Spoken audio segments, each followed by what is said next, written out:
So, hello fellow coin collectors, how you going? And today I do have some American coins in the background, $1, quarters, but today is a 5-cent coin.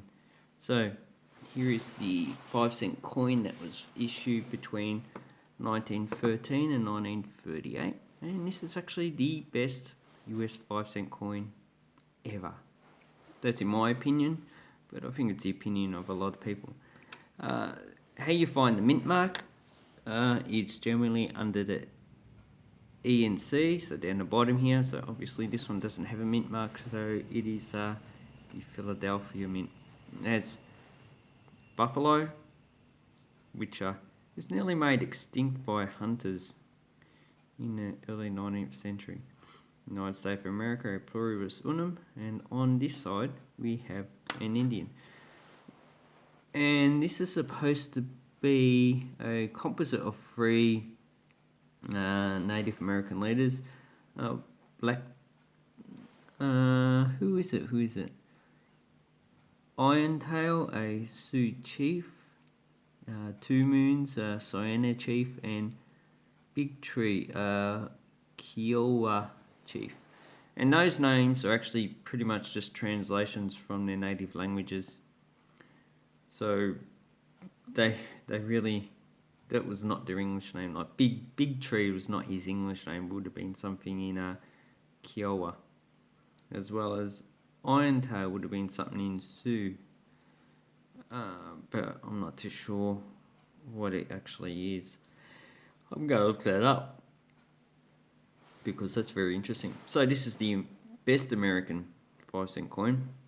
And this one, the 1936, is actually the highest minted of this coin without the mint mark.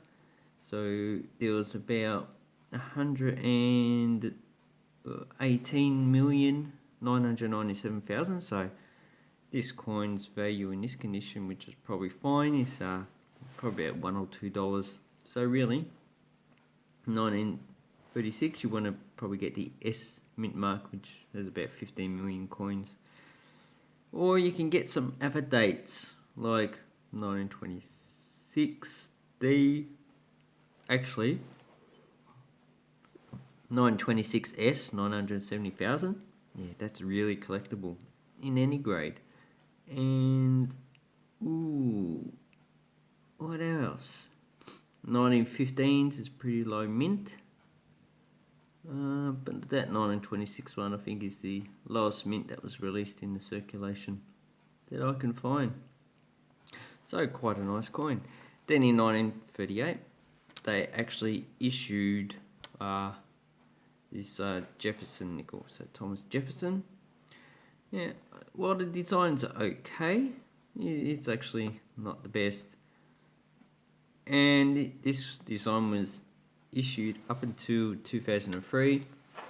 Then they issued commemorative coins, which I actually made another video on in 2004, 2005. And then in 2006, they issued a new coin with a revised head of Thomas Jefferson. And I actually don't like this design, but the reverse is pretty much the same. So here I have, the oldest one I have is a 1941. And the funny thing is that I've never actually brought any of these coins. So most of these coins I would have gotten change, because a lot of people from Australia go to the United States and they bring a lot of coins back and they don't know what to do with them. So sometimes they just spend them. Most of the time they probably just keep them. So it's a 1941, but does it have a mint mark? Let's have a look. The mint mark is usually beside the building, so let's have a look. See, this one has a D mint mark, but we'll look at that in a minute. So 1941, no mint mark. That is 200 million. So this coin in this condition is really not that valuable. 203,265,000. So quite a high minted coin. And Thomas Jefferson's, okay, I just read about that. So Thomas Jefferson was third president from 1801 to 1809. And you can still get these in circulation in the United States. And this is Monticello, which not even sure if I pronounced it right. It's Thomas Jefferson's Virginia home, so this is in Virginia. And, well, as you can see, this coin is actually quite well circulated. Not too keen on the "In God We Trust" motto. I don't trust any gods. So here we have the second oldest coin I have, and it's a 1947D. And there is 37,822,000, so pretty much in this condition it's not really worth anything over $1.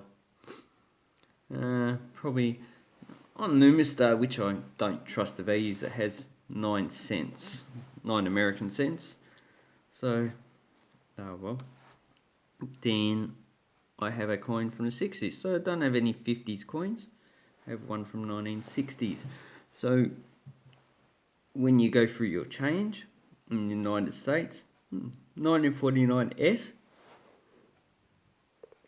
1950 is a good year to get, 1949S.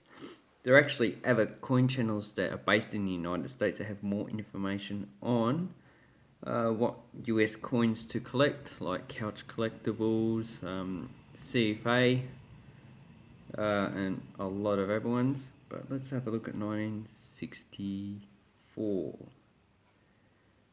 Ooh, does this have a mint mark? Yes, it has a D mint mark. And it has 1,787,297 coins. So over 1.5 billion. Really? In this condition, I wouldn't worry about collecting it if you're in the United States. But as I'm in Australia and I can't actually spend it, no, I'm just going to have to keep it or whack it on eBay. So that is a nice circulated high minted coin. I think this is the first time that the mintage went over 1 billion. Yep. Looks like it. Yeah, so this is the first year, 1964, that the mintage went over 1 billion. And I'm very surprised at that. Because without the mint mark, there's 1 billion for the Philadelphia. For San Francisco, it doesn't have an S mint mark. Anyway, other coins that I have. So I have ones in good condition. So this 1973 is actually in pretty good condition. Yeah, as you can see, the mint mark has been moved to behind Jefferson. This is a D, so they don't put it here anymore, which they probably could have put up there, filled in this gap a little bit. So this is a 1973 D, 261,405,000. So quite a high denomination, but as it's in pretty good condition. And the value on Numistar has fine 6 cents, very fine 18 cents, and extremely fine 6 cents. So that's why I don't trust these values on this. And the valuation is just all over the place. You got higher coins in higher grades that are lower valued than the lowest grade. So that's a nice coin. And you also want to check for errors. So just check if there's any cuds or if there's any type of thing that stands out in these coins. Probably the edging on this coin actually stands out because it looks like it's been rounded at the mint. So it's a nice coin. Then the next one, 1978, and looks like D with a, and this has a filled D, so 1978 D, and it's filled. So that's an error coin because it has a filled D, and it's actually 313,092,780 coins. As you can see, it's not in that good a condition. It's probably in fine grade, Monticello, but because it has a filled D, So let's have a look closer up. Field D, yep. And the other coin didn't have a field D, so let's see them together. So as you can see, this D is not filled, but this D is filled. So this is actually a coin worth keeping. Even though I am in Australia, it's still worth something. So, next coin I have. So let's go next date. 1980. And here we have the D. So it looks like I only got D mint marks. So 1980 D, 500 million.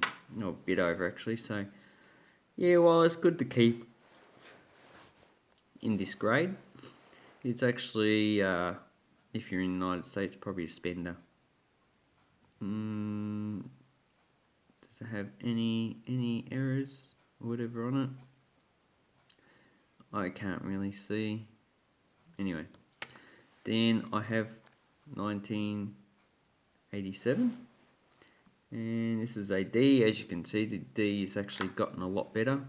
So if I put these two together, so the D on this one is thick and fat, and this one the lettering is thin. And did they change the lettering? At a certain period of time, they actually changed the actual design. So 1987 D, 410 million. So pretty much after this time, the mintages are actually, except for San Francisco, which is always low, the mintages are quite high. So unless they're really in top condition, like this one seems okay, it's probably very fine, or even extremely fine, so it's a good coin to collect. But if they're anything below that, I probably wouldn't even worry about it. Okay, 2000, 2001. So I don't have any from the 90s. And this is a P. Oh, so if we compare two together, so maybe I'll put them down. So between these two dates, I'm not too sure which is the exact year, we have a change in the actual die. So this one is more shallow engraving, this one's thicker, so that the image actually stands out more on the coin. You can tell it with the hairstyle, so this one doesn't have as much detail. This one has more detail, as well as the coat. And this is just to allow the... it's probably easier to stamp the coins because you don't need as much pressure when you're stamping this one. When you stamp this one, you don't need as much pressure as when you need a thicker image, as well as the dies would actually last a lot longer. And wear and tear, these ones probably wouldn't last as long in circulation as these because it takes a lot more to wear down a high image than it does a smaller image. And now let's have a look at the reverse. So as you can see, the lettering is actually a bit thinner on this one, and as well as the building has a bit more detail, and it's also not as thick as this one here. So this one comes out of the coin more, this one does not. So the top edges of this one will actually be worn more than this one, but this coin, the design will probably last longer than that coin. But overall, the newer coins actually would be a lot easier to mint. So what is a mintage figure for a 2000p? Well, 2000s is pretty high. This one has 846,240,000. So unless it's really in uncirculated condition, yeah, it's not really worth keeping, just spending. And then we have, is it this coin? No, it's 2011. Where's the other one? Okay, then there is 2001D, 627,680,000. So pretty much after the 1970s, the mintage is too high and they're really only worth keeping in really uncirculated condition, or if there is a type of error like the field D that I have here. And none of these are filled. And then we have the ones that were issued from 2006. So 2004, 2005, as I've done another video, had commemorative coins. That's with the normal effigy. Then in 2005 they changed it, but they didn't issue the standard issue in 2004, 2005. And those commemorative coins are actually quite common. So 2011D, as far as I know, unless it's San Francisco, none of these are actually rare. So only get them in a circulated condition. 2011, the 229,920. The 2009 is actually low mintage because we had the global financial crisis, which actually reduced the demand for coins quite a lot. So here we have a 2010. So this is a year when the mintage figures actually increase. So 229 million. Oh, sorry, I had this one wrong. This one has a 540 million. So mintage figures have increased, but they have not returned to 1970s, 1980s levels, really. With over a billion coins were sometimes minted in those times. Like, yeah, I said to 1964. Where is it? Where you gone? So that's a billion coins, 1,700,000. And these coins after the GFC, which we call it in Australia, Global Financial Crisis, have not increased to as much as those before. Anyway, I hope this video was informative and you collect US coins. I know I said I don't collect US coins, but yeah, I lied. I actually do collect some. I don't really buy many. The only ones I buy are the silver coins, Morgan dollars, which I have showed in my videos, and the Liberty $half, and any other silver US coins.